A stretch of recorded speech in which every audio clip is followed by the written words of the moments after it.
जय श्री कृष्णा दोस्तों, स्वागत है आपका हमारे चैनल में। घमंड के अंदर सबसे बुरी बात ये होती है कि वह सामने वाले को कभी महसूस नहीं होने देता कि वह खुद ही गलत है। हमेशा याद रखना, आपकी समस्याओं का कोई आंकड़ा नहीं होता, वो तो आपकी हल करने की क्षमता के अनुसार छोटी या बड़ी हो जाती हैं। इंसान को इंसान धोखा नहीं देता, बल्कि वो उम्मीदें देती हैं जो वो दूसरों से रखता है।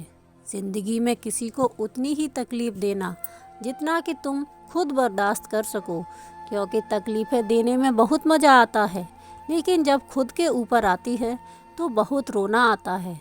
ज़िंदगी में कोई इंसान अपने आप को ऐसे ही नहीं बदलता। ज़िंदगी में ऐसे हादसे हो जाते हैं जो इंसान को बदलने पर मजबूर कर देते हैं। किसी के सामने गिड़गिड़ाने से ना तो इज्जत मिलती है और ना ही मोहब्बत। इसलिए अपने स्वाभिमान को हमेशा बनाए रखना। यदि आप में काबिलियत होगी तो वो खुद चलकर आपके पास आएगा। नाराज़ मत होना ये सोचकर कि काम मेरा और नाम किसी और का हो रहा है। यहाँ सदियों से रुई और तेल जलते हैं, लेकिन लोग कहते हैं दीपक जल रहा है। अच्छे लोगों की कृष्ण परीक्षा बहुत लेता है, परंतु साथ नहीं छोड़ता, और बुरे लोगों को कृष्ण बहुत कुछ देता है, परंतु साथ नहीं देता। जिंदगी में दो लोगों का होना बहुत ज़रूरी है। एक कृष्ण जो ना लड़े फिर भी जीत पक्की कर दे, दूसरा कर्ण हार सामने हो फिर भी साथ ना छोड़े। तू करता वही है जो तू चाहता है, होता वही है जो मैं चाहता हूँ। तू कर वही जो मैं चाहता हूँ, फिर भी होगा वही जो तू चाहता है। रोते हुए कृष्ण ने कहा, मैं तो सबकी सुनता हूँ, पर मेरी कौन सुनता है। इंसान गलत कार्य करते समय दाएं बाएं आगे पीछे सब तरफ देखता है, बस ऊपर देखना भूल जाता है। श्री कृष्ण कहते हैं, जन्म लेने वाले की मृत्यु उतनी ही निश्चित होती है जितनी कि मृत्यु होने वाले के लिए जन्म लेना। इसलिए जो अपरिहार्य है उस पर शोक मत करो। भरोसा अगर खुद पर रखोगे तो ताकत बन जाता है, और दूसरों पर रखो तो कमजोरी। आप कब सही थे इसे कोई याद नहीं रखता है, लेकिन आप कब गलत थे इसे सब लोग याद रखते हैं।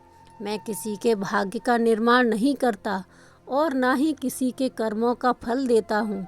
मनुष्य कितना भी गोरा क्यों ना हो, परंतु उसकी परछाई सदैव काली होती है।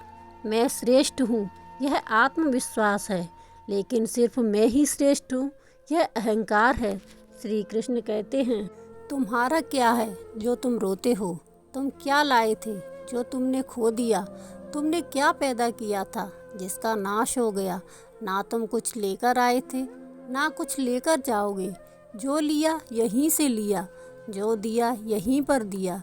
यदि आप किसी के साथ मित्रता नहीं कर सकते तो उसके साथ शत्रुता भी नहीं करनी चाहिए। जो हुआ अच्छा हुआ, जो हो रहा है अच्छा हो रहा है, जो होगा वह भी अच्छा होगा। तुम भूत का पश्चाताप ना करो, भविष्य की चिंता ना करो। वर्तमान चल रहा है, इसी का आनंद लेना।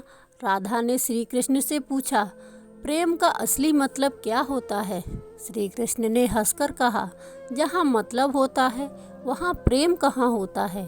प्रेम एक ऐसा अनुभव है जो मनुष्य को कभी परास्त नहीं होने देता, और घृणा का एक ऐसा अनुभव है जो मनुष्य को कभी जीतने नहीं देता। श्री कृष्ण कहते हैं, जिस व्यक्ति को आपकी कद्र नहीं, उसके साथ रहने से अच्छा है आप अकेले ही रहें। हर कीमती चीज़ उठाने के लिए झुकना ही पड़ता है। माँ बाप का प्यार इनमें से एक है। अगर व्यक्ति शिक्षा से पहले संस्कार, व्यापार से पहले व्यवहार और भगवान से पहले माता पिता को पहचान ले तो ज़िंदगी में कभी कोई कठिनाई नहीं आएगी। स्वार्थ से रिश्ते बनाने की कितनी भी कोशिश करो वो कभी नहीं बनते, और प्रेम से रिश्ता को कितना भी तोड़ने की कोशिश करो वो कभी नहीं टूटते।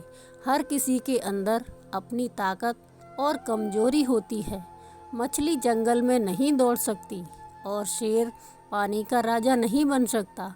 इसलिए अहमियत सभी को देनी चाहिए। कभी भी स्वयं पर घमंड करना, क्योंकि पत्थर भी भारी होकर पानी में अपना वजूद खो देता है। हद से ज़्यादा सीधा होना ठीक नहीं, क्योंकि जंगल में सबसे पहले सीधे पेड़ों को ही काटा जाता है।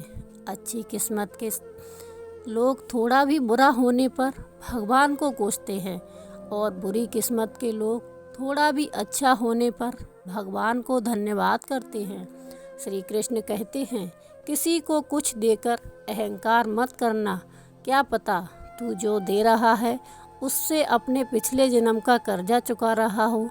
जिंदगी के इस रण में स्वयं ही कृष्ण और स्वयं ही अर्जुन बनना पड़ता है। रोज अपना ही सारथी बनकर जीवन की महाभारत को लड़ना पड़ता है।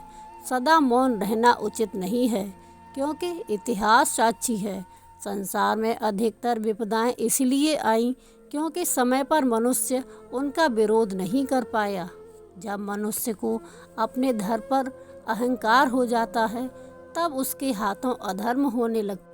इच्छाओं का त्याग करना ही खुशी का सबसे बड़ा कारण है। श्री कृष्ण कहते हैं, जब आप दूसरों के लिए अच्छा चाहते हो तो वही अच्छी चीज़ें आपके जीवन में वापस आती हैं। यही प्रकृति का नियम है। जिस प्रकार तेल समाप्त होने पर दीपक बुझ जाता है, इसी प्रकार कर्म क्षीण होने पर भाग्य भी नष्ट हो जाता है। कोई अपना साथ ना दे तो निराश मत होना, क्योंकि प्रभु से बड़ा हमसफर कोई नहीं है। जिसे तुम अपना समझकर प्रसन्न हो रहे हो, बस यही प्रसन्नता तुम्हारे दुखों का कारण है। क्रोध हो या आंधी, जब दोनों शांत हो जाते हैं तभी पता चलता है कि कितना नुकसान हुआ है। परोपकार सबसे बड़ा पुण्य है, और दूसरों को कष्ट देना सबसे बड़ा पाप है। मनुष्य अपने विश्वास से निर्मित होता है। जो जैसा वो कर्म विश्वास करता है वैसा ही बन जाता है। संदेह करने वाले लोगों को प्रसन्नता ना इस लोक में मिलती है और ना ही किसी अन्य लोक में। परमात्मा कहते हैं, भाग्य से जितनी ज़्यादा उम्मीद करोगे वह उतना ही ज़्यादा निराश करेगा, और कर्म पर जितना जोर दोगे वह हमेशा उम्मीद से ज़्यादा देगा। मेरा तेरा छोटा बड़ा अपना पराया मन से मिटा दो, फिर सब तुम्हारा है और तुम सबके हो। इतिहास कहता है कल सुख था, विज्ञान कहता है कल सुख होगा, लेकिन धर्म कहता है अगर मन सच्चा और दिल अच्छा है तो हर रोज सुख होगा। जब तुम्हें विश्वास है कि तुम्हारा ईश्वर तुम्हारे साथ है, तो क्या फ़र्क पड़ता है कि कौन तुम्हारे खिलाफ है। जिंदगी को हमेशा मुस्कुराकर जियो, क्योंकि आप नहीं जानते कि यह कितनी बाकी है। मैं विधाता होकर विधि के विधान को नहीं टाल सका। मेरी चाह राधा थी और चाहती मुझको मीरा थी, पर मैं रुक्मिणी का हो गया। जो सत्य की राह पर चलते हैं उनकी जीत का शंखनाद स्वयं प्रभु करते हैं। उनकी तकलीफ़ों का समाधान भी वही निकालते हैं। जब समस्याओं पर समाधान लगाओगे तो लक्ष्य दिखना बंद हो जाएगा, और जब लक्ष्य पर ध्यान लगाओगे तो समस्याएं दिखना बंद हो जाएंगी। आपके कर्म ही आपकी पहचान है, वरना एक नाम के हजारों इंसान हैं। प्रहलाद जैसा विश्वास हो, भीलिनी जैसी आस हो, द्रौपदी जैसी पुकार हो और मीरा जैसा इंतजार हो, तो श्री कृष्ण को आना ही पड़ता है। जब बुरे दिन आते हैं तो बुद्धि भी घास चरने चली जाती है। इंसान चाहकर भी सही निर्णय नहीं ले पाता। इसलिए कहा जाता है कि इंसान बुरा नहीं होता, उसका वक्त बुरा होता है। श्री कृष्ण कहते हैं, दुनिया के सारे खेल खेल लेना, पर भूल कर भी किसी की भावनाओं के साथ मत खेलना, क्योंकि ये बेगुनाह हैं जिन्हें मैं कभी माफ़ नहीं करता। घमंड बता देता है कि कितना पैसा है, संस्कार बता देते हैं कि परिवार कैसा है, और बोली बता देती है कि इंसान कैसा है। दो तरह के लोग आपको बताएंगे कि आप कोई परिवर्तन नहीं ला सकते। एक वो जो कोशिश, जब कोई आपसे घृणा करने लग जाए तो समझ लेना वो आपका मुकाबला नहीं कर सकता। कर्मफल व्यक्ति को उसी तरह ढूंढ लेता है जैसे एक बछड़ा सैकड़ों गायों के बीच अपनी माँ को ढूंढ लेता है। क्रोध से भ्रम पैदा होता है, भ्रम से बुद्धि व्यग्र होती है, जब बुद्धि व्यग्र होती है तब तर्क नष्ट हो जाता है, तब व्यक्ति का पतन हो जाता है। दोस्तों, आज की वीडियो से आपने क्या सीखा कमेंट करके ज़रूर बताएं। अगर वीडियो पसंद आया हो तो वीडियो को लाइक ज़रूर करें और चैनल पर नए हैं तो चैनल को सब्सक्राइब ज़रूर करें। मिलते हैं ऐसी ही एक और वीडियो के साथ, तब तक के लिए अपना ख्याल रखिए। जय श्री कृष्णा, राधे राधे।